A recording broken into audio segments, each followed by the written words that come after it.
الرجیم بسم اللہ الرحمن الرحیم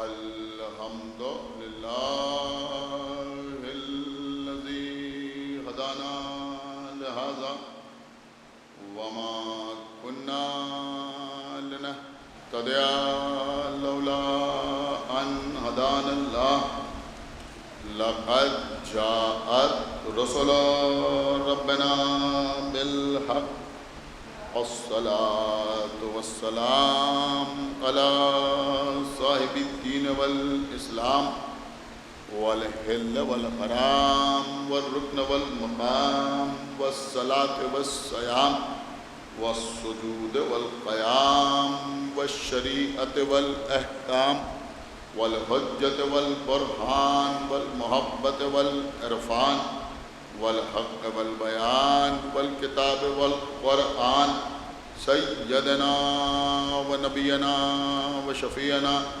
ومولانا ومولى الثقلين جد الحسن والحسين أبي القاسم محمد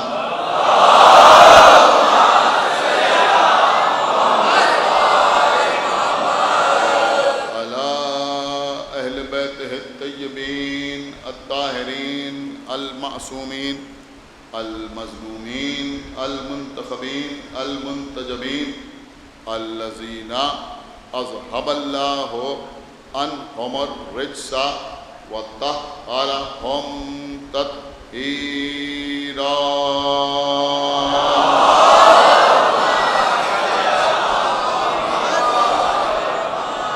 ولعنة الله على أعدائهم وقتلتهم وغاصبي حقوقهم ومنكري فضائلهم ومصائبهم أجمعين من الآن إلى يوم الدين اللهم عذبهم عذابا يستغيث منه أهل النار آمين رب العالمين أما بعد فقد قال اللہ سبحانہ تبارک و تعالی فی کتابہ المجید وفرقانہ الحمید وقولہ الحق بسم اللہ الرحمن الرحیم یوم ندعو کل اناس بامامہم صلوات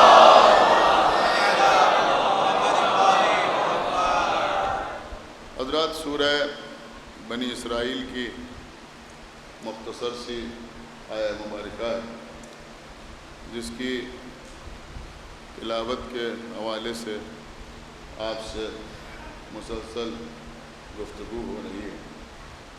ارشاد اقدس الہی ہو رہا ہے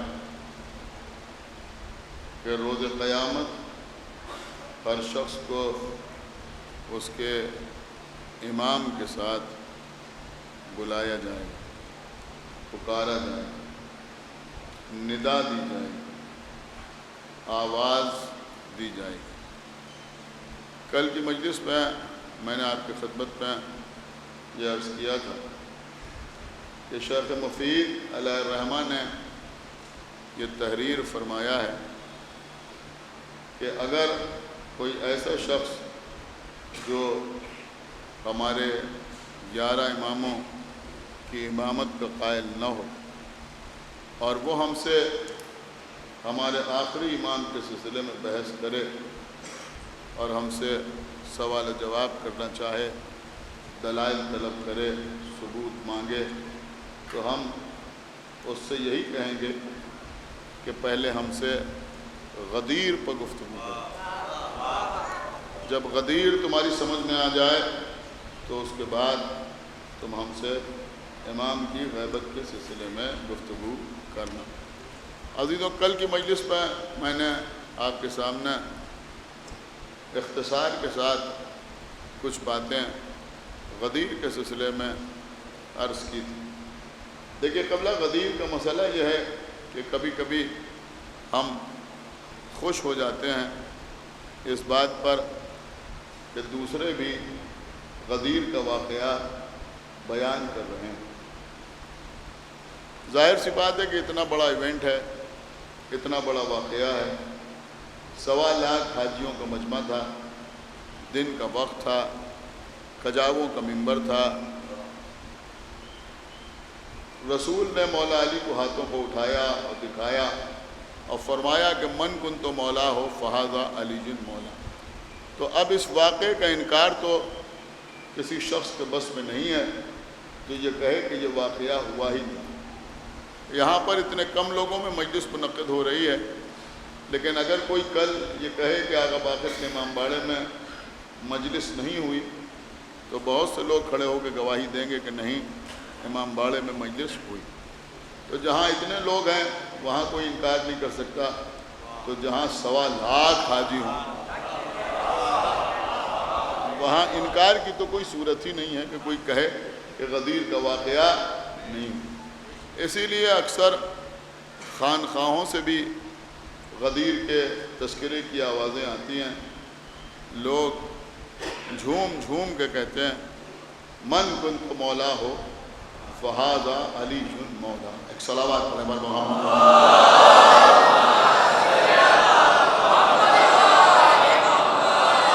دیکھیے ایک چیز میں آپ کی خدمت، بیٹا چپ، ایک صلوات پڑھیں بر محمد وآل محمد۔ دیکھیے قبلہ سنیے جو بات میں آپ کی خدمت میں عرض کر رہا ہوں، آپ کو اس بات کا اندازہ ہے کہ یہودیوں کو یہودی کیوں کہا جاتا ہے؟ یہودیوں کو یہودی کیوں کہا جاتا ہے؟ مولانا فرمان علی صاحب کا ترجمہ کیا ہوا قرآن میرے خیال میں ہر مومن کے گھر میں موجود ہوگا۔ فرمان علی صاحب نے ترجمہ بھی کیا ہے اور حاشیے بھی تحریر کیے ہیں۔ انہوں نے حاشیے میں لکھا ہے کہ یہودیوں کو یہودی اس لیے کہا جاتا ہے کہ جب وہ لوگ اللہ کی بھیجی ہوئی کتاب کی تلاوت کرتے تھے تو مسلسل ہلتے رہتے تھے۔ خدا کے لیے بہت توجہ کے ساتھ سنیں، صلوات پڑھیں محمد وآل محمد۔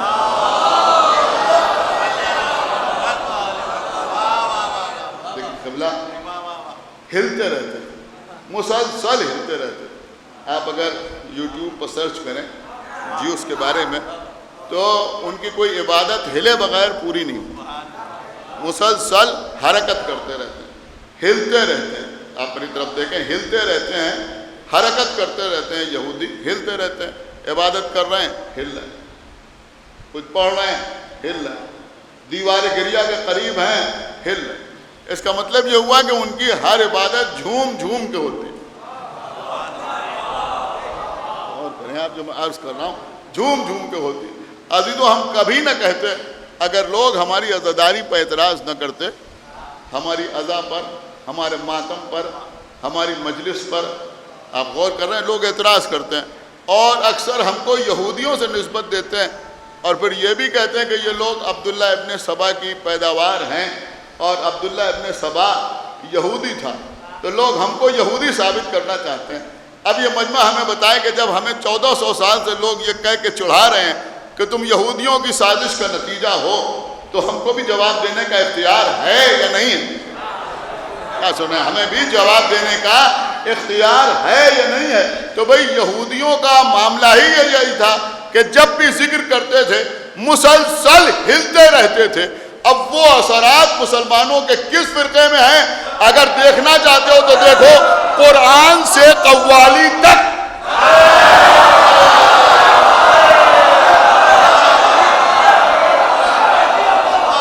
ایک صلوات پڑھیں محمد وآل محمد۔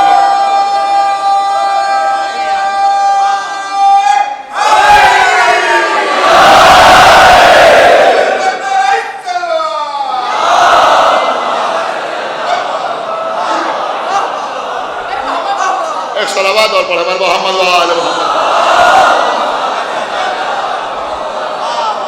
دیکھیے عزیزوں، یہ خالی مناظرے کا جملہ نہیں ہے، اس میں کچھ آپ کے لیے اشارہ بھی ہے۔ ایک صلوات پڑھیں محمد وآل محمد۔ آپ سمجھ رہے ہیں؟ میرے کہنے کا مطلب سمجھیے. دیکھیے میرے بچے یہاں بیٹھے ہوئے ہیں, نوجوان بیٹھے ہوئے ہیں, خدا کے لیے میری بات سمجھیے. دیکھیے یہ ہمارے عزا خانے ہیں, یہ ہمارے امام باڑے ہیں, یہ روزے جو ہیں یہ ائمہ کے روزوں کی شبیہ ہیں. بہت توجہ آپ حضرات. ہاں بیٹھیے, بیٹھیے, ایک صلوات پڑھ پر محمد.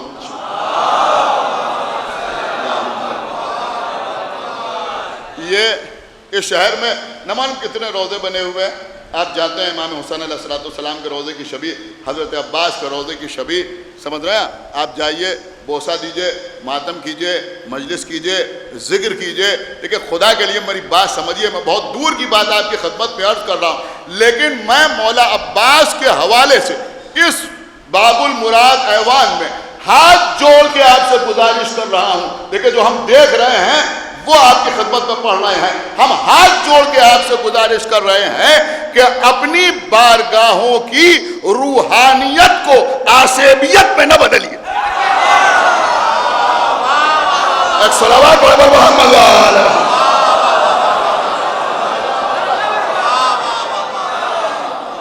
اب آگے آپ کو اختیار ہے. ایک صلوات پڑھ پر محمد وآلہ محمد.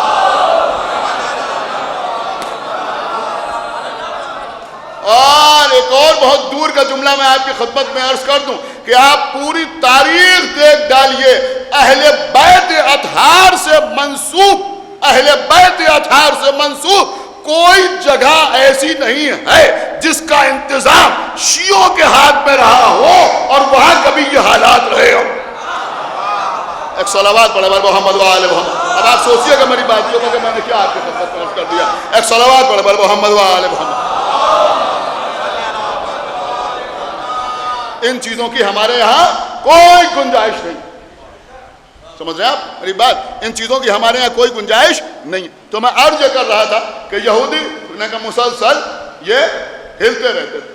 غور فرمانا, یہ ہلتے رہتے تھے. ایک بات تھی جو میں نے آپ کی خدمت میں عرض کر دی. تو بہرحال عزیزوں, تو ان کی بہت سی سازشیں ہیں اور ان سازشوں کے تحت بھی بہت سی چیزیں ہمارے سامنے آتی ہیں. تو میں عرض یہ کر رہا تھا کہ خانقاہوں میں لوگ جھوم جھوم کے کہہ رہے ہیں من کنت مولا ہو فہذا علی مولا, من کنت مولا ہو فہذا علی مولا. انہوں نے کہا یہ قول ہے, اور جو قول کو بار بار کہے وہ قوال کہلاتا ہے.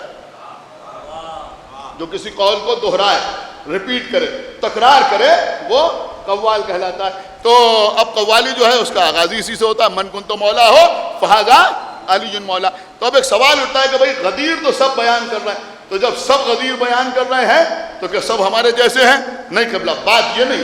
بات یہ ہے کہ بھئی غدیر بیان تو کر رہے ہیں, لیکن دیکھنے والی بات یہ ہے کہ مولا کے معنی کیا بیان ہو, مولا کے معنی کیا بیان ہو رہے ہیں. میں کچھ عرض کر رہا ہوں, کہیں ایسا تو نہیں ہے کہ زبان پر تو من کن تو مولا ہے اور دل میں سقیفہ کا صنم ہے.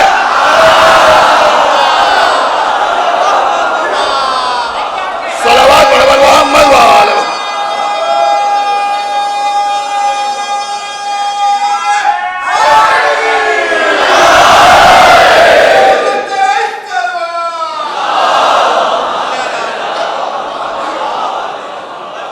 سنیے عزیزوں, ہمارے یہاں ہوائی باتیں نہیں ہیں. ہم یوں ہی ایسے نہیں ہے کہ ان کو بھی امام کہنے لگے اور ان کو بھی امام کہنے لگے, ان کو بھی امام کہنے لگے. نہیں, تمام ائمہ کے نام ہم کو رسول نے بتائیں. ہم اس میں کسی ایک کا بھی نہ اضافہ کرتے نہ کوئی کمی کرتے. جن کو نبی نے امام کہا ان کو ہم امام مانتے ہیں, اور کسی کو ایسے ہی امام نہیں مانتے. رسول اللہ نے ایک بار نہیں پہچانوایا, بار بار پہچانوایا. سنیے, سید علی حمدانی اپنی کتاب مودت القربہ میں تحریر فرماتے ہیں. سید علی حمدانی, کتاب کا نام مودت القربہ.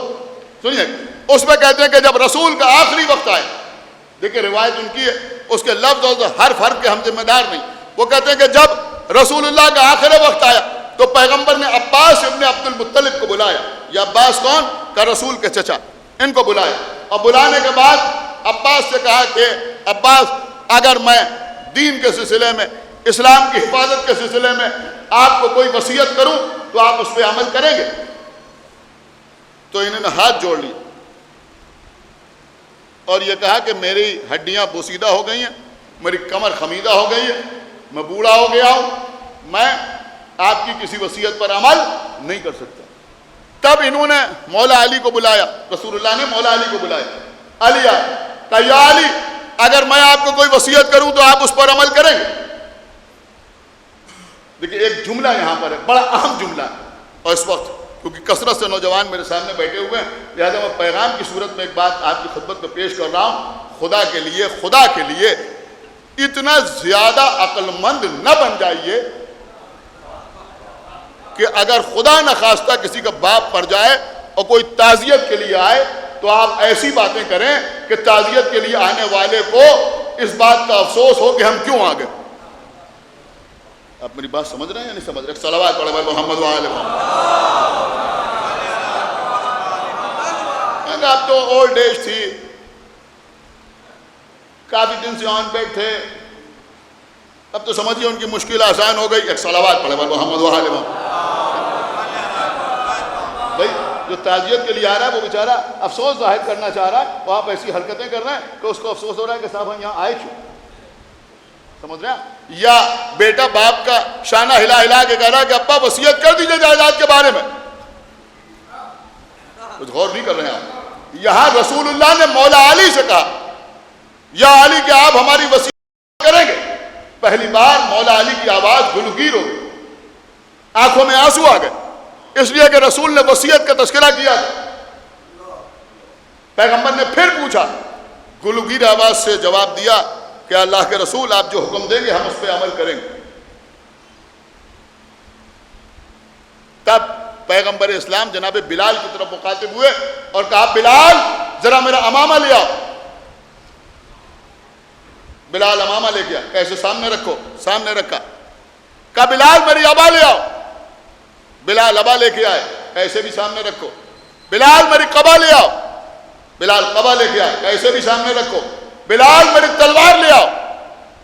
یہ میں اپنی طرف سے نہیں پڑھ رہا ہوں، ایک ایک جملہ سوچ سمجھ کے پڑھ رہا ہوں. بلال تلوار لے کے آئے، کہ یہ بھی سامنے رکھو. بلال میرا نیزہ لے آؤ. بلال نیزہ لے کے آئے، یہ بھی سامنے رکھو. بلال میرا مسلح لے آؤ. مسلح لے کے آئے، یہ بھی سامنے رکھو. بلال میری چادر لے آؤ، جس کو میں اوڑھتا تھا وہ چادر آئی، یہ بھی سامنے رکھو. اس کے بعد فرمایا بلال میری ڈھال لے آؤ، میری زرہ لے آؤ.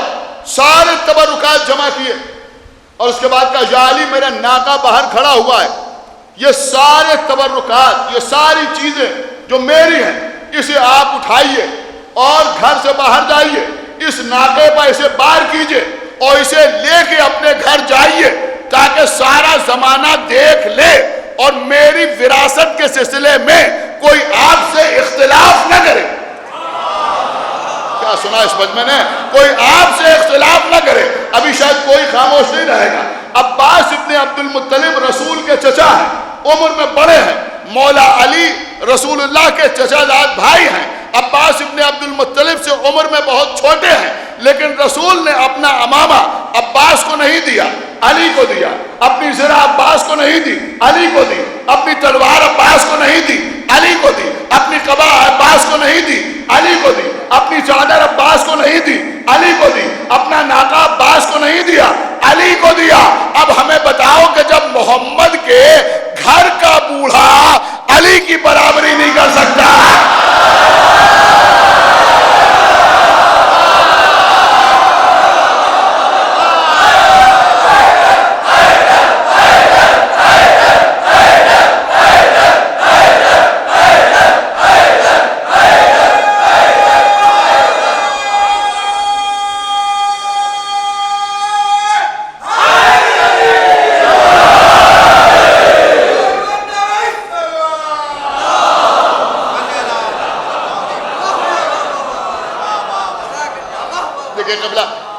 ممبر پہ آتا ہے تو کبھی لوگ فرمائش کرتے ہیں یہ پڑھ دیجیے گا، یہ پڑھ دیجیے گا.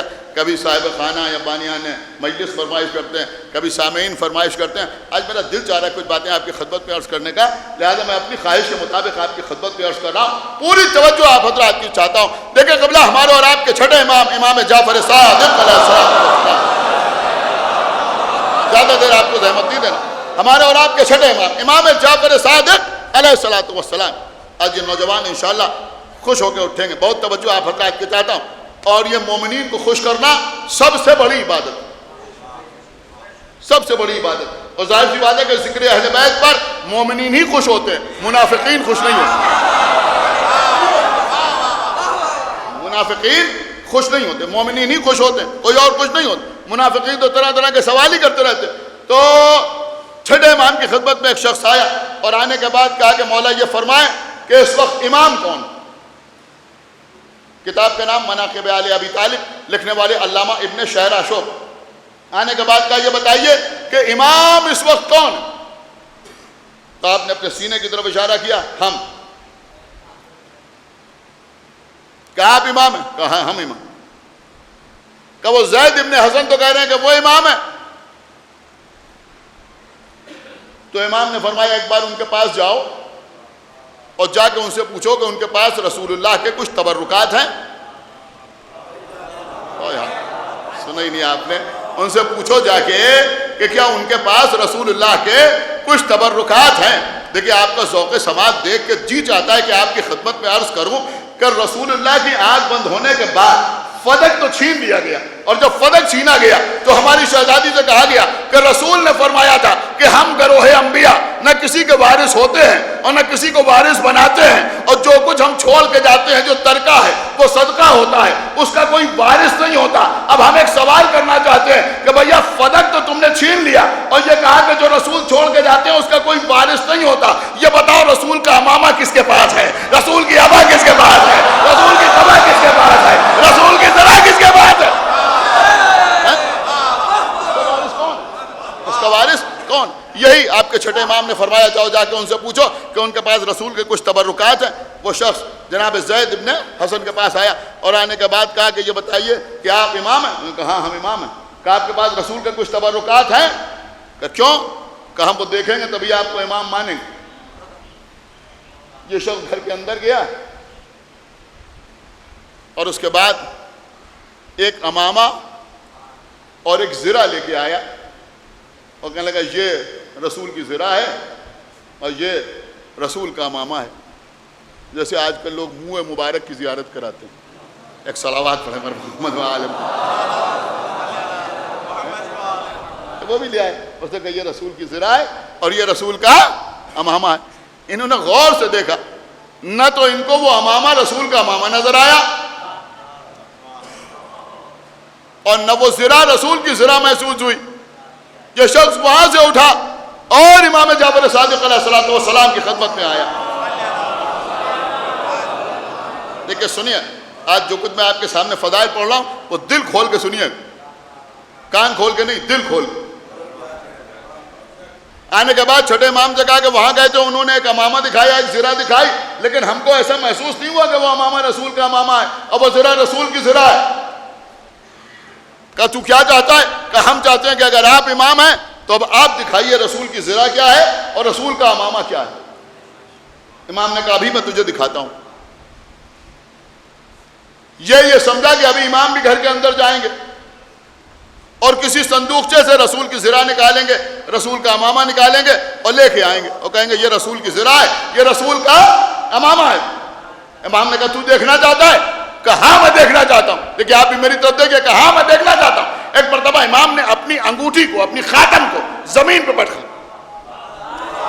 کیا سن رہا ہے یہ مجمع؟ اپنی انگوٹھی کو زمین پہ مارا۔ اب جیسے ہی اپنی انگوٹھی کو زمین پہ مارا، امام کی انگوٹھی سے رسول کی زرہ باہر آئی۔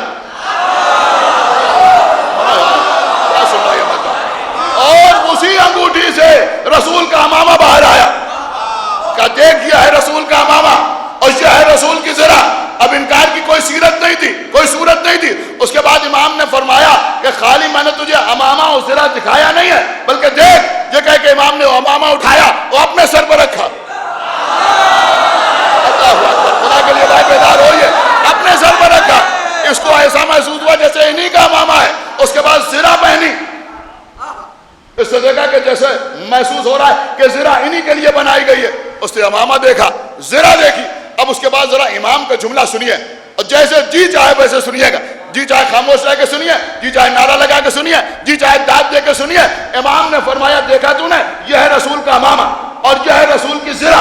اس کے بعد فرمایا یہ جو رسول کا امامہ ہے، یہ جو رسول کا امامہ ہے کہ یہ زمین سے اگنے والی کپاس سے بننے والے دھاگوں سے بنے ہوئے کپڑے کا نہیں ہے۔ نہ نہیں عزیزوں، ایسے نہیں سنی جائے گی بھائی نے کہا یہ اس سے بنا ہوا نہیں ہے، کہا پھر یہ کیا ہے؟ کہ یہ خزانہ کن فیکون سے آیا ہے۔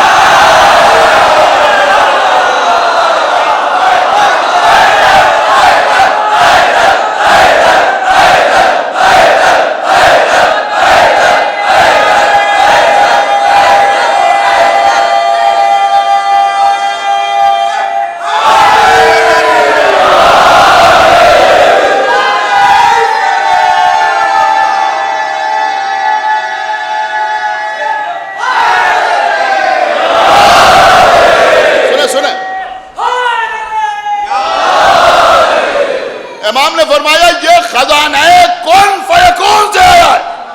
بہت سمجھدار مجمع میرے سامنے بیٹھا ہوا ہے، یہ نہ سمجھیں گے تو کون سمجھے گا یہ خزانہ کن فیکون سے آیا ہے۔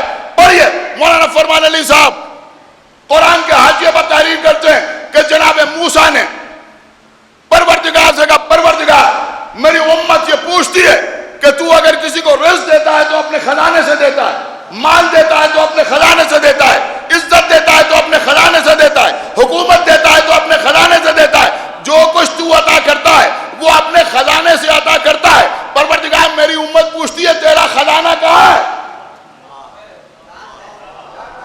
اللہ خدا کے لیے بہت بیدار ہو کے سنیے، اتنا بڑا کلیجہ چاہیے سننے کے لیے کہ یہ بتا کہ تیرا خزانہ کہاں ہے؟ تیرا خزانہ زمینوں میں ہے، یعنی زمین کے طبقات میں ہے، یا پھر آسمانوں میں ہے؟ پہلے آسمان پہ ہے، دوسرے آسمان پہ ہے، تیسرے چوتھے پانچویں چھٹے ساتویں عرش پر، تیرا خزانہ کہاں ہے؟ تو اللہ نے کہا موسیٰ اپنی امت سے کہہ دو کہ میرا خزانہ نہ زمینوں میں ہے نہ آسمانوں میں ہے، بلکہ میرا خزانہ ہے کن فیکون۔ اللہ اکبر، میرا خزانہ ہے کن فیکون۔ مطلب یہ ہے کہ اللہ کو کسی کو کچھ عطا کرنے کے لیے زمین کی طرف رخ نہیں کرنا پڑتا کہ یہاں سے اٹھایا اور ان کو دے دیا، پہلے آسمان سے کچھ اٹھایا انہیں عطا کر دیا، دوسرے آسمان سے کچھ اٹھایا انہیں عطا کر دیا۔ اس کی شان یہ ہے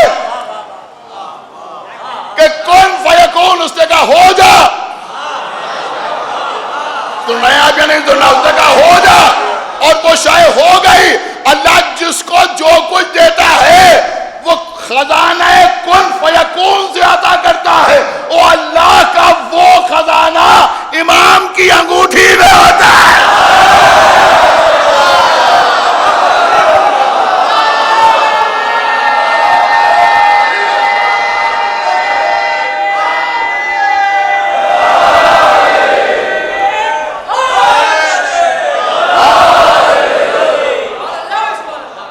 ایک صلوات اور پڑھیں ہمارے محمد وآلہ محمد۔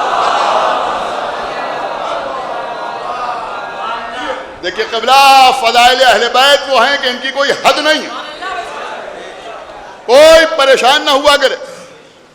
کسی خطیب نے یہ بیان کیا، اب یہ سوچ کے نہ بیٹھ جائیے کہ اتنے بڑے خطیب نے پڑھا لہذا بس۔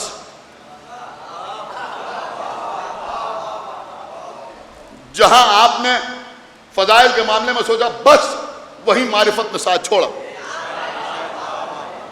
میری بات سمجھیے جو میں عرض کر رہا ہوں، جہاں آپ نے سوچا بس وہی معرفت میں ساتھ چھوڑا۔ فضائل اہل بیت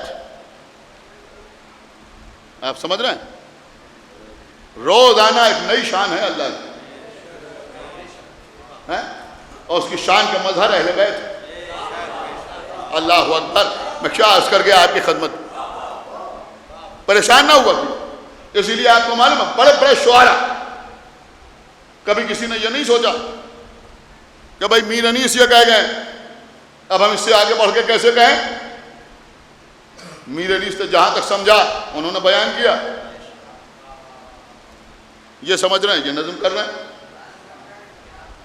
اور عزیزوں آپ کبھی غور تو کیجئے، مرزا دبیر جیسا شاعر ایک بات کہی ایک ربائی میں اور دوسری ربائی میں اپنی اسی بات سے بڑھ کے کوئی بات نظم کر دی۔ کیوں کہ بھائی فضیلت اہل بیت کے سلسلے میں کوئی سمجھدار ضدی نہیں ہوتا۔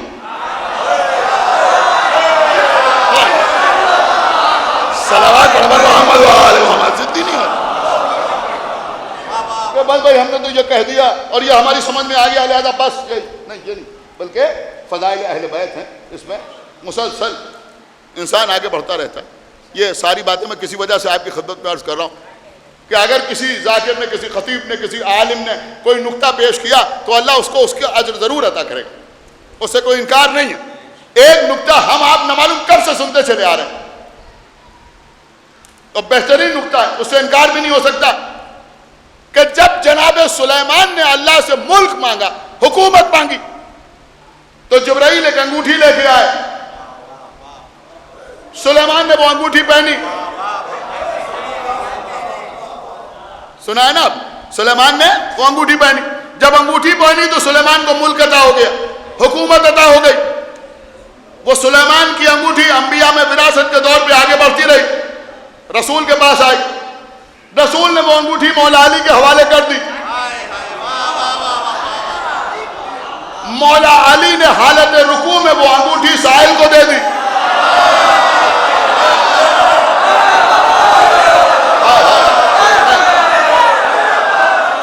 مولا علی نے وہ انگوٹھی سائل کو دے دی. اب ہمیں کیا معلوم کہ علی کی اس خیرات کا اسٹیٹس کیا ہے، لیکن اللہ نے بتایا انما ولیکم اللہ ورسولہ والذین آمنوا الذین یقیمون الصلاۃ ویؤتون الزکاۃ وہم راکعون. اللہ ولی ہے، اس کا رسول ولی ہے، اور وہ مومنین خاص ولی ہے کہ جو نمازوں کے قائم کرنے والے ہیں اور حالت رکوع میں زکوٰۃ دینے والے ہیں. زکوٰۃ جو ہے وہ 40 میں ایک. سنا نہیں آپ نے؟ صلوات پڑھے پر محمد و آل محمد.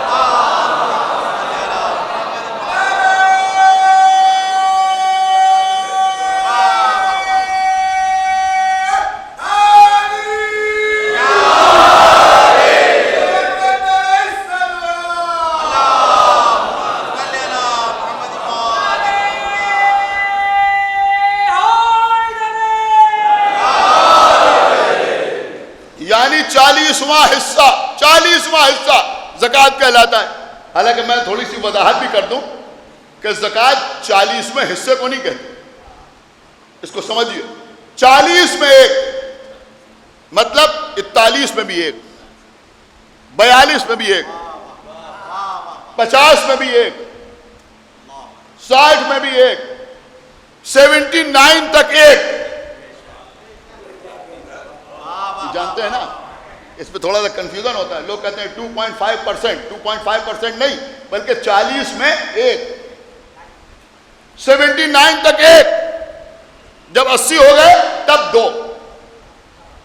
تو اس کا مطلب یہ ہوا کہ جو بیان ہوتا ہے نقطہ، یہ احتیاط کے ساتھ بیان ہوتا ہے. میں کچھ عرض کر کے آپ کی خدمت میں تو مولا علی نے زکوٰۃ میں وہ انگوٹھی آنے والے سائل کو دے دی. اللہ نے کہا یہ علی کی زکوٰۃ ہے، علی کی زکوٰۃ ہے. اب پرانا نقطہ جو آج تک آپ نے سنا اور اس پر بھی آپ اس پر داد دیں گے وہ یہی ہے کہ بھئی جس انگوٹھی کی وجہ سے سلیمان کو حکومت ملی وہ علی نے زکوٰۃ میں دے دی. تو جو سمجھا جائے کہ کم بھی اگر علی کی فضیلت کو سمجھا جائے تو سلیمان کی حکومت علی کی حکومت کا 40واں حصہ.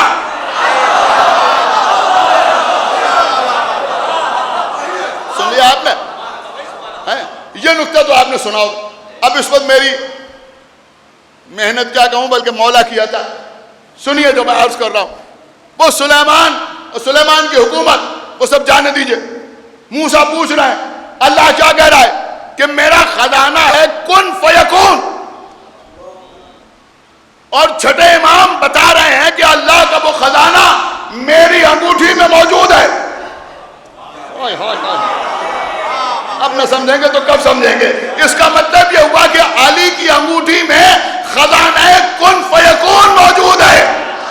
کیا سنا ہے آپ؟ خزانہ کن فیکون موجود ہے. علی نے فقیر کو سلیمان کی حکومت نہیں عطا کی، خزانہ کن فیکون عطا کی.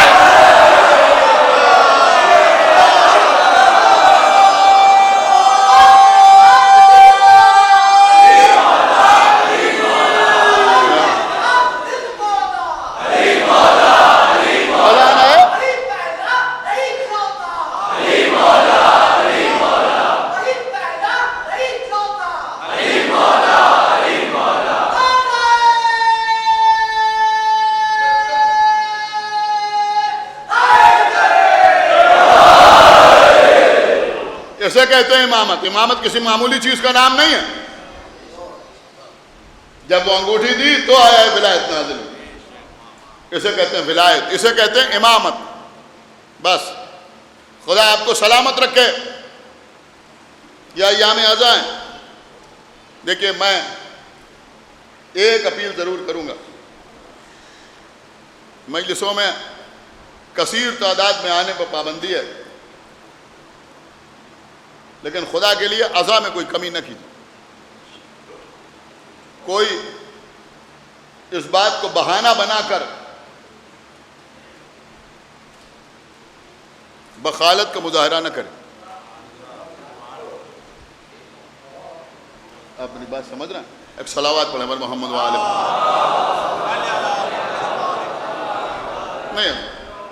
اگر ایسے نہیں تو کوئی اور طریقہ اختیار کیجئے, لیکن بنان حسین جو خرچ کرتے ہیں اس میں کوئی کمی نہ کی. آپ کو پتا ہے ان کے نام پر کھانا کھلانا, ان کے نام پر پانی پلانا. دیکھیں ابھی میں مصائب بالکل نہیں پڑھ رہا ہوں, ایک میسج دینا مجھے اس وقت. آپ علامہ مجلسی نے بحار الانوار میں تحریر فرمایا ہے کہ مادر حسین در جنت پہ جائیں گے, اور میں نے سب ترک کر دیا, بہت اختصار کے ساتھ عرض کر رہا ہوں. اور پھر اللہ کہے گا کہ آپ جنت پہ تشریف لائیں, تو بی بی کہیں گی پروردگار میں دیکھنا چاہتی ہوں کہ تیری نگاہ میں میرا رتبہ کیا ہے. اللہ کہے گا واپس چلی جائیے, اور جتنے آپ کے شیعہ ہوں ان کو لے کے آئیے, ہم ان کو بغیر حساب و کتاب کے داخل جنت کریں گے. چونکہ لوگوں کو شیعہ کی حقیقت معرفت نہیں ہے, لہذا لوگ کبھی کبھی شک کا اظہار کرنے لگتے ہیں. بی بی میدان محشر میں آئیں گی, ایک ایک شیعہ روایت کے جملے ہیں, پیغمبر کی حدیث کے جملے ہیں, اس طرح سے چن چن کے اٹھائیں گی کہ جیسے کوئی طائر بیکار دانوں سے کام کے دانوں کو چن لیتا ہے. پھر جب وہ شیعہ در جنت پہ جائیں گے تو آواز آئے گی کہ تم بھی جنت میں آ جاؤ. تو وہ بھی کبھی داہنی جانب دیکھیں گے, کبھی بائیں جانب دیکھیں گے, اور کہیں گے پروردگار ہم بھی دیکھنا چاہتے ہیں کہ تیری نگاہ میں ہمارا مرتبہ کیا ہے. لیکن شیعہ ہونا بھی کوئی آسان نہیں. ہم تو عرف عام میں شیعہ کہے جاتے ہیں, ورنہ شیعہ ہونا کوئی آسان بات نہیں. لیکن آگے گنجائش ہمارے لیے بھی. یہ مجلس کا تبرک, یہ سبیل, یہ کیا ہے آپ کو پتا ہے؟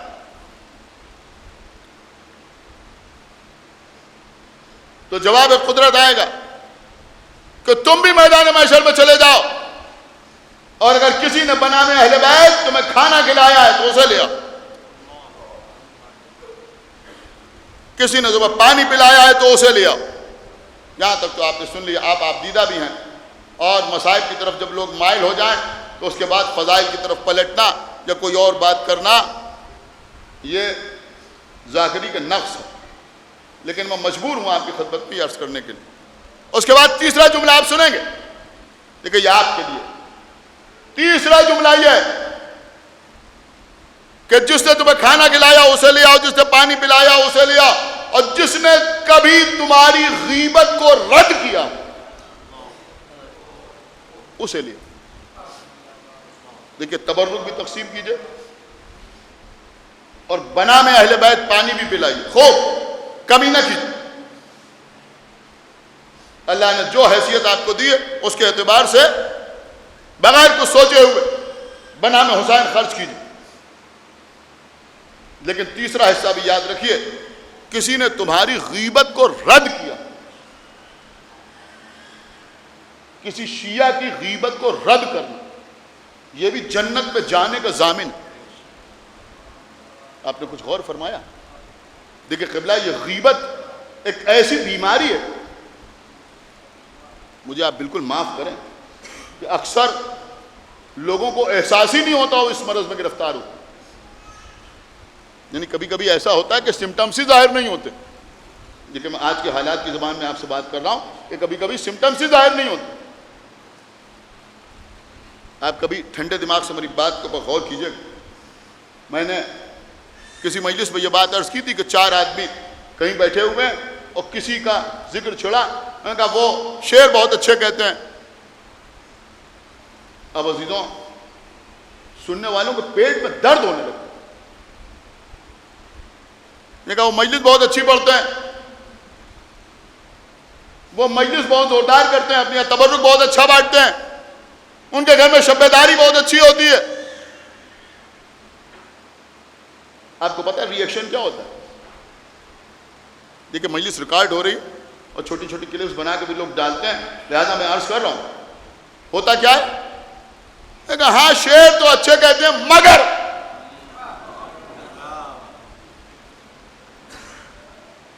مجلس تو بھی سمجھا اچھی پڑھتے ہیں مگر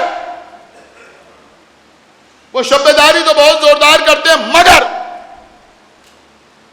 مگر کہا اور غیبت کا گھڑیال باہر آ گیا. ایک صلوات پڑھ محمد وآل محمد.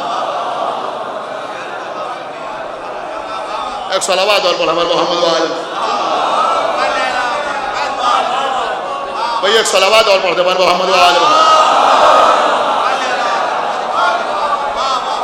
اور یہ غیبت لائیو بھی ہوتی ہے اور اب تو آن لائن بھی ہوتی ہے. سمجھ رہا؟ ایک صلوات پڑھ محمد وآل محمد. واٹس ایپ پر کمنٹ کر رہے ہیں, اس میں غیبت برداشت نہیں ہو رہا, کسی طرح سے برداشت نہیں ہو رہی. کسی کی تعریف جو ہے وہ برداشت ہی نہیں. کسی کا ذکر کر کے آپ دیکھ لیجیے, آپ یقین مانیں عالم یہ ہو گیا ہے, عالم یہ ہو گیا, کیفیت یہ ہو گئی ہے کہ اگر آپ کسی کے بارے میں یہ کہہ دیجئے کہ صاحب وہ نماز شب کے پابند ہے تو آدمی کو یقین نہیں ہوتا. لیکن آپ کسی کے لیے کہہ دیجئے وہ شراب پیتے ہیں, دیکھا نہیں ہے مگر یقین آ جائے گا. میں غلط تو نہیں کہہ رہا. ایک صلوات پڑھیں محمد وآل. کوئی گواہی نہیں ہے مگر یقین آ گیا, اور وہ بھی خالی اپنی ذات تک رکھا نہیں. اب دوسرا اب سنا تم نے سنا, اب وہ جو ہیں وہ ایک صاحب کہہ رہے تھے وہ شراب پیتے, انہوں نے اس کو اور آگے فارورڈ کر دیا. یہاں یہ بھی نہیں کہنا پڑتا پلیز فارورڈ. ایک صلوات پڑھیں محمد وآل.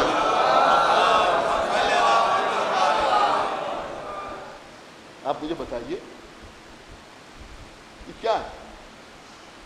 دیکھیے کرونا کا ماحول چل رہا ہے, کووڈ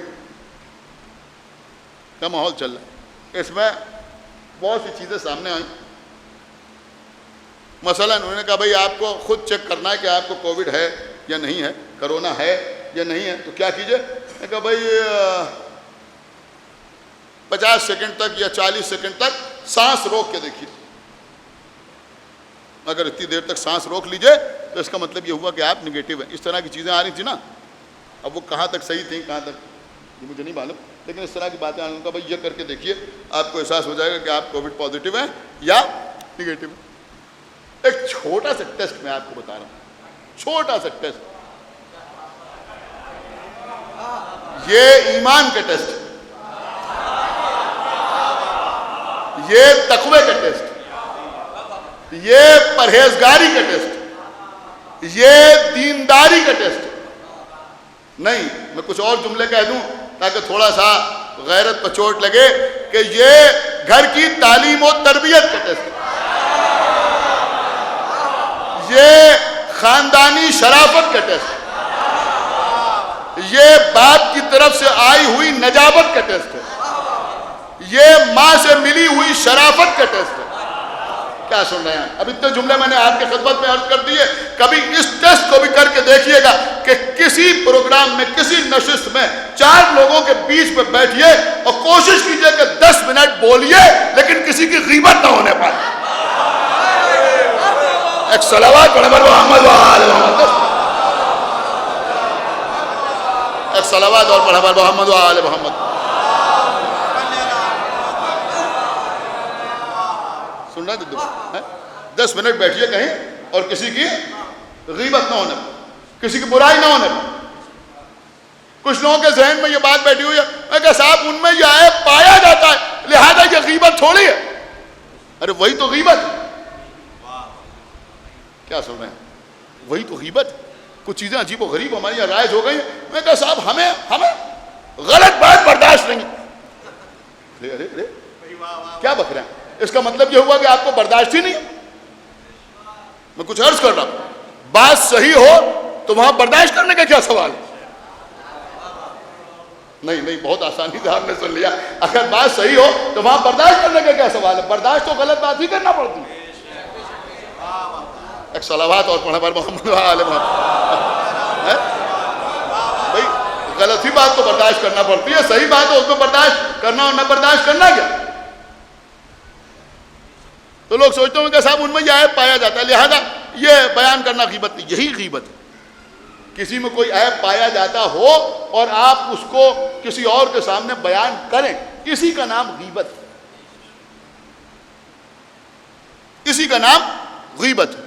اور اگر کسی میں کوئی عیب نہ پایا جاتا ہو اور آپ کسی کے سامنے بیان کریں تو اسے غیبت نہیں کہتے, اسے تہمت کہتے. تو تہمت بھی گناہ ہے اور غیبت بھی گناہ ہے. غیبت بھی گناہ ہے. اب سنیے جو بات میں عرض کر رہا, غیبت بھی گناہ ہے.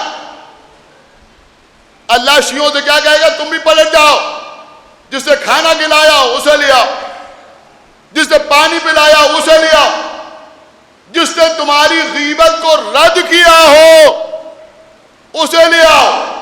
میں جنت میں جانے کا ایک آسان راستہ آپ کو بتا رہا ہوں.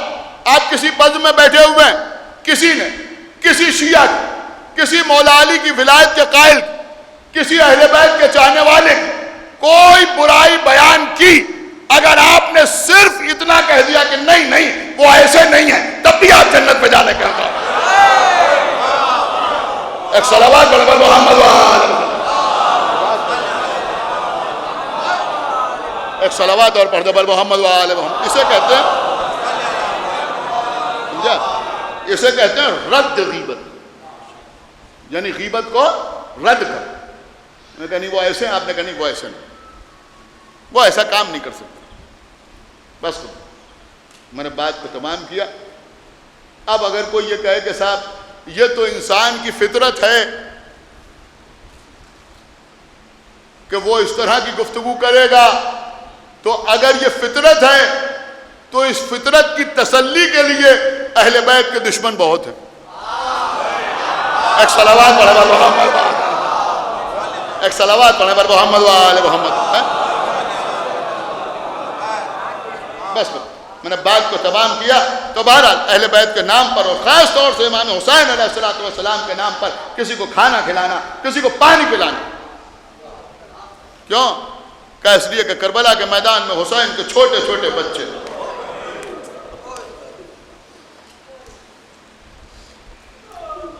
ہاتھوں میں خالی کودے لیے ہوئے,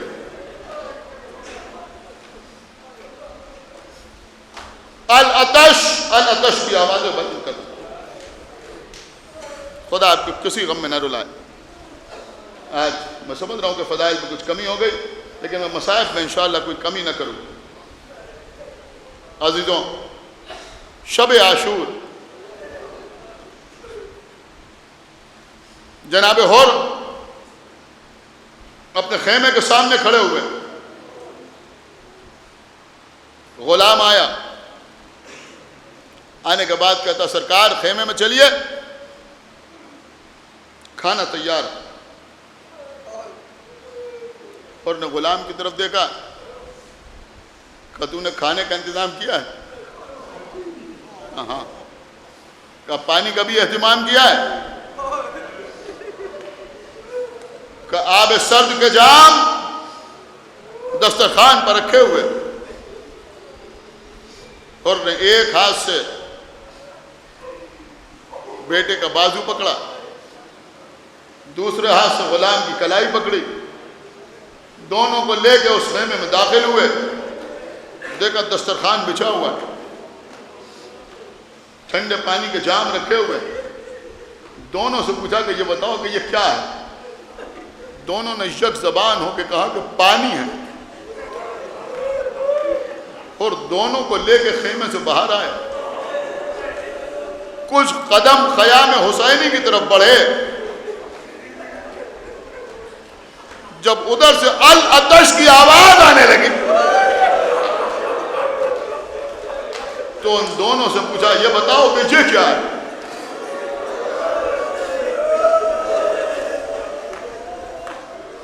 دونوں نے کہا حسین کو چھوٹے چھوٹے بچے پیاس سے تڑپ رہے ہیں۔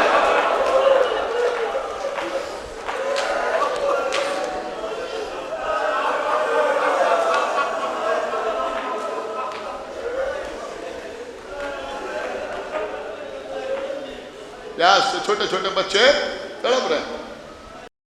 کہ یہ بتاؤ کہ ہم پانی پئیں اور ساقی کوثر کے خاندان کے چھوٹے چھوٹے بچے پیاسے رہیں؟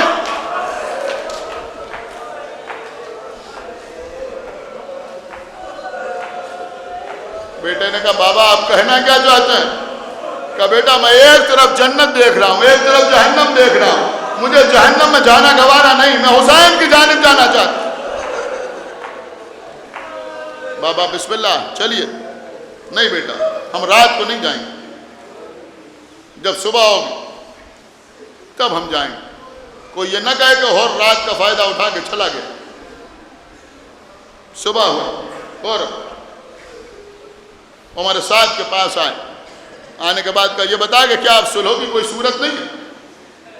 اس نے کہا نہیں اب صلح کی کوئی صورت نہیں، اب تو جنگ ہوگی اور ایسی جنگ ہوگی کہ زمانہ یاد کرے گا۔ کہا اگر جنگ ہوگی تو میں تلوار بھی چلاؤں گا۔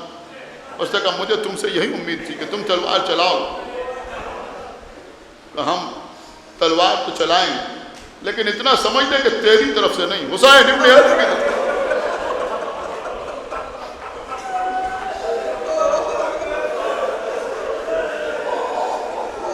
کیا تو ڈر گیا؟ اگر کوئی مجھ سے پوچھتا ہے کہ سب سے بڑا بہادر کون ہے تو میں تیرا نام لیتا۔ کہا ہاں میں ڈر گیا مگر موت سے نہیں، جہنم سے، آگ کے شعلوں سے، عذاب الہی سے۔ یہ کہہ کہ اور چلے۔ بیٹا و غلام ساتھ ساتھ، ایک روایت میں ہے کہ بھائی بھی ساتھ آیا۔ امام حسین کے خیمے کی طرف بڑھ رہے ہیں، چلتے چلتے حر نے گھوڑے کو روکا۔ بیٹا آگے بڑھا، بابا کیا جانب حق جاتے ہوئے قدم رکتے بھی ہیں؟ بیٹا میرے قدم نہیں رک رہا۔ کہا بیٹا میں حسین کا گناہگار ہوں، خطا کار، میں حسین کا مجرم ہوں۔ اے بیٹا مجھے حسین کے سامنے ایسے لے چلو جیسے کوئی مجرم جاتا ہے۔ اے بیٹا اس رومال سے میرے ہاتھ باندھ دو، کیونکہ قبلہ ہم بھی گناہگار ہیں۔ یہ ایام عزا ہیں، یہ ہمارے گھروں میں بچوں کو جو ہتھکڑیاں اور بیڑیاں پہنائی جاتی ہیں، گلے میں توق ڈالا جاتا ہے، اس کی تعلیم ہمیں حر سے بھی ملی ہے۔ اپنے ہاتھ بنوا دیے، حسین کے سامنے جا رہے ہیں، قیدی بن کے جا رہے ہیں، مجرم بن کے جا رہے ہیں۔ اے بیٹا یہ نقاب میرے چہرے پہ ڈال دے۔ یہ حسین کے جو چھوٹے چھوٹے بچے الاتش کہہ رہے ہیں نا، ان کے ذمہ دار میں ہوں۔ اے بیٹا میں حسین کے بچوں کو منہ دکھانے کے لائق نہیں ہوں۔ بیٹے نے نقاب حر کے چہرے پہ ڈالی۔ روئیے عزیزو روئیے، آج حسین کے مہمان کا ماتم نہیں، جملہ بدل کے عرض کروں، آج آپ کے مہمان کا ماتم ہے۔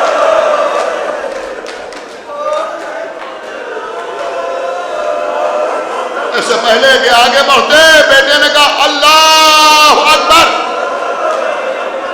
اے بیٹا کیا ہوا؟ کہا بابا غضب ہو گیا۔ کیا ہوا؟ کہا عباس و علی اکبر ہمارے استقبال کے لیے آ رہے۔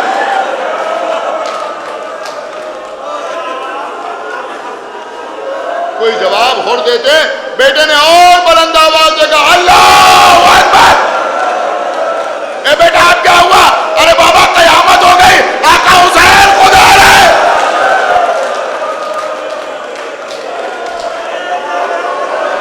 اپنے کو گھوڑے سے گرایا، آواز دی میرے لال حسین کے میرے پاس آنے سے پہلے مجھے حسین کے قدموں تک پہنچا دے۔ بیٹے نے ہور کو حسین کے قدموں تک پہنچایا۔ حور نے بندھے ہوئے ہاتھوں سے حسین کے قدموں کو پکڑا. آقا کیا میرے ایسے خطابان کی خطا بھی معاف ہو سکتی ہے؟ اٹھایا، ہاتھوں کو کھولا، سینے سے لگایا. تیری ماں نے تیرا کیا اچھا نام رکھا، تو دنیا میں بھی ہو رہا ہے اور آخرت میں بھی ہو رہا ہے. کوئی کمی انشاءاللہ مصائب میں آج نہیں ہوگی. آپ رونے کے لیے آئے ہیں.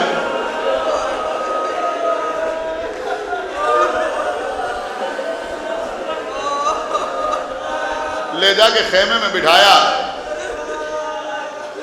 کچھ دیر حور سے گفتگو ہوئی. اب سنیں گے.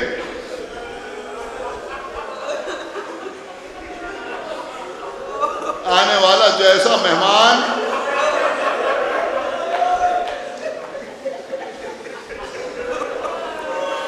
ویسا ہی میزبان.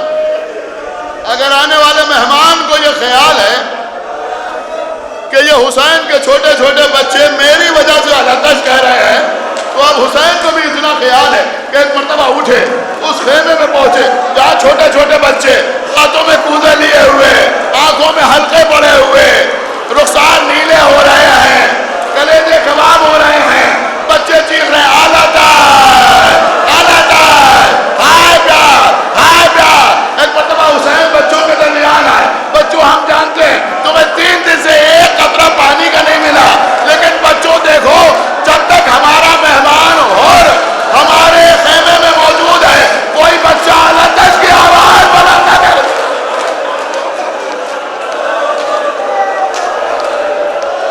جزاک اللہ. مولا سلامت رکھے آپ کو. کوئی غم نہ دے سوائے غم امام حسین علیہ السلام.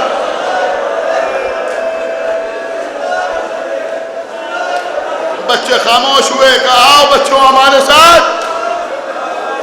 سارے بچے آئے. دیکھیں قبل اکثر ایسا ہوتا ہے آپ کسی کے گھر مہمان گئے، اس کے چھوٹے چھوٹے بچے آئے، اس نے بچوں سے کہا چچا کو آداب کرو، چچا کو سلام کرو. چھوٹے چھوٹے بچے آپ کو سلام کرتے ہیں نا، آپ دعا دیتے ہیں بچوں زندہ رہو، سلامت رہو، ترقی کرو، پڑھو لکھو، خوش رہو، آباد رہو، ماں باپ کا سایہ تمہارے سروں میں برقرار رہے. ایک مرتبہ حسین ان سارے بچوں کو اس خیمے میں لے کے آئے جہاں حور موجود تھے. بچوں سے کہا آؤ ہمارے مہمان کو سلام. اللہ اکبر. اب عزیزوں حور نے دیکھا چھوٹے چھوٹے بچے، گمرائے ہوئے چہرے، آنکھوں میں حلقے پڑے ہوئے. ابھی 2-4 بچے سلام کرتے ہوئے گزرے تھے اور گھبرا کے کھڑے ہو گئے. آقا کتنا امتحان لیجیے گا، اب میدان میں جانے کی اجازت دے دیجیے.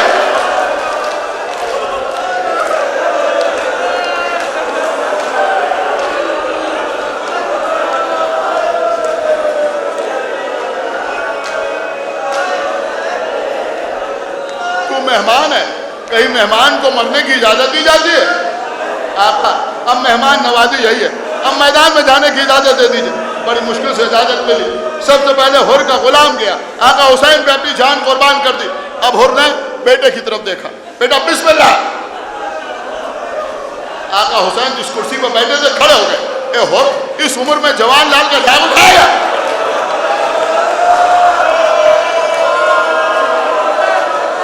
اس عمر میں جوان لال کا داغ اٹھائے گا؟ برداشت کر سکنا تو کر لینا. ایک مرتبہ حور کہتے ہیں آقا حسین مجھے اس بات کا بخوبی اندازہ ہے کہ کربلا میں کیا کیا ہونے والا ہے. اے آقا حسین آپ کو علی اکبر کا واسطہ.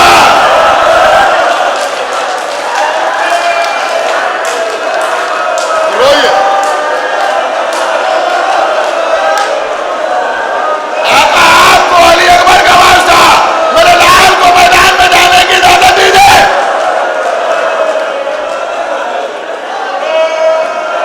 ملی اجازت. حور کا بیٹا میدان میں آیا اور اجازت چھوڑا، تلوار چلانا شروع کی. وہ وقت بھی آیا کہ گھوڑے سے گرا. آواز دیا آقا حسین آپ پر میرا آخری سلام. بابا میری مدد کے لیے آئیے. اور چلے گھوڑے پر سوار ہوئے، دوڑ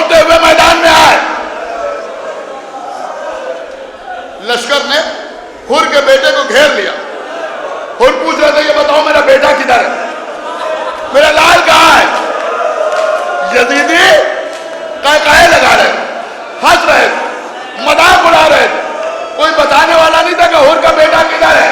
ایک مرتبہ کانوں میں ایک مانوس سی آواز آئی، الیہ الیہ الیہ الیہ الیہ الیہ، ادھر آؤ ادھر آؤ ادھر آؤ۔ بس حور اسی آواز کے سہارے ڈھونڈتے ہوئے آگے بڑھے، آگے بڑھ کے کیا دیکھا؟ آقا حسین دو زانو بیٹھے ہوئے ہیں، حور کے بیٹے کا سر حسین کے زانو پر،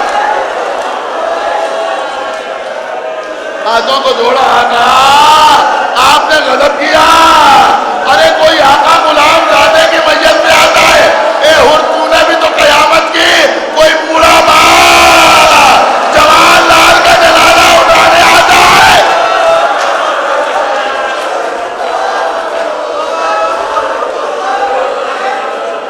تمہاری جان قربان عزیزو، حور کے بیٹے کا لاشا حسین نے اٹھایا، لے کے خیمے میں آئے، گنج شہیدہ میں لاشوں کو رکھا۔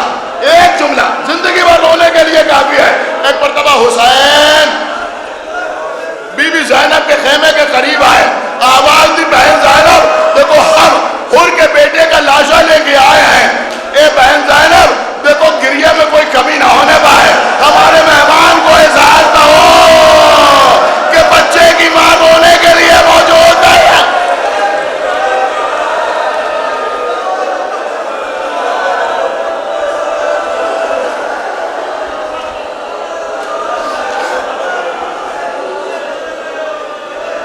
بس میں نے مجلس کو تمام کیا عزیزوں، پھر وہ وقت آیا کہ حور میدان میں آئے، بہادر، شجاع، فن سپاہگری میں ماہر، اور میدان میں آئے، رجس پڑا، تم نے نبی کے نواسے کو خط بھیج کے بلایا، اب ان پر پانی بند کر دیا، ان کے بچے پیاسے ہیں، ان سے لڑ رہے، ان کو قتل کرنے پہ آمادہ ہو۔ یہ کہہ کہ تلوار نکالی، ایک ایک شخص مقابلے پہ آتا رہا، اسے قتل کرتے رہے، دو دو آئے، انہیں قتل کیا۔ پھر وہ وقت آیا کہ ایک ساتھ سب نے حملہ کیا، اب حور نے بھی تلوار نکالی، تلوار چلاتے ہوئے آگے بڑھ رہے ہیں، پرے کے پرے الٹ دیے، لاشوں کے انبار لگا دیے، لیکن خود بھی برابر زخمی ہوتے رہے۔ اور راوی کہتا ہے میں نے دیکھا کہ حور کا گھوڑا بری طرح زخمی ہو چکا تھا، اس کے کان قطع ہو گئے، اس کی آنکھوں میں تیر لگ گئے، لیکن حور کا رہوار تھا، کسی طرح سے آگے بڑھتا رہا۔ پھر ایک موقع ایسا آیا کہ حور کے گھوڑے نے جواب دے دیا، زمین پر گر کے وہ گھوڑا بھی شہید ہو گیا۔ سنیے عزیزوں، یہ حور عجیب شہید ہیں۔ اب حور گھوڑے سے اترا، گھوڑے کو چھوڑ دیا، گھوڑا بھی درجہ شہادت میں فائد ہو چکا ہے، اب حور نے پیدل جنگ کرنا شروع کی، باپ پیادہ کربلا کے میدان میں حور جنگ کر رہے ہیں۔ اپنی طرف سے نہیں پڑھ رہا ہوں، صاحب مالی سبتان نے لکھا ہے کہ پیدل جنگ کرتے ہوئے جناب حور نے 1250 یزیدیوں کو فاصلے جہنم کیا۔ جنگ کرتے ہوئے آگے بڑھ رہے ہیں، اب عزیزوں سامنے سے تیروں کی بوچھار ہونے لگی، لوگ دور سے پھینک پھینک کے نیزے مارنے لگے، کچھ لوگ حور پر پتھر برسانے لگے۔ عزیزوں لیکن حور جنگ کرتے ہوئے آگے بڑھ رہے ہیں، اب جسم کے ہر حصے سے خون بہ رہا ہے، لیکن حسین کی محبت میں آگے بڑھتے چلے جا رہا ہے۔ ایک مرتبہ ایک شخص نے زہر میں بجھا ہوا ایک تیر چلایا جو حور کی پیشانی پہ آگے لگا، عزیزوں پیشانی میں تیر پیوست ہوا، اور زمین کی طرف چلے، آواز دی آقا حسین اپنے مہمان کی خبر لیجئے۔ بیٹا علی اکبر آگے بڑھو، بھئی عباس آگے بڑھو، بنی ہاشم کے جوان آئے، حسین گھوڑے سے اترے، حور کے سرہانے بیٹھے، سر اٹھا کے زانو پر رکھا، ابھی کچھ سانسیں باقی تھیں، کہا حور کوئی آخری بات کہنا چاہتے ہو؟ کہا آقا میرے آقا میں صبح آپ کی خدمت میں حاضر ہوا ہوں، آقا کوئی ایسی نشانی دے دیجئے کہ کوئی مجھے جنت میں جانے سے روکنے نہ پائے۔ کہا حور کوئی اذیت تو نہیں ہے؟ کہا آقا پیشانی پر جو تیر لگا ہے اس کی وجہ سے جو خون ہے وہ رک نہیں رہا ہے۔ امام حسین نے اپنی عبا کے دامن سے حور کے زخم کو صاف کیا، جیب میں ہاتھ ڈالا، سیدہ کے ہاتھ کا بنا ہوا رومال ان کے زخم سر میں باندھ دیا اور نے کہا آقا حسین خدا حافظ.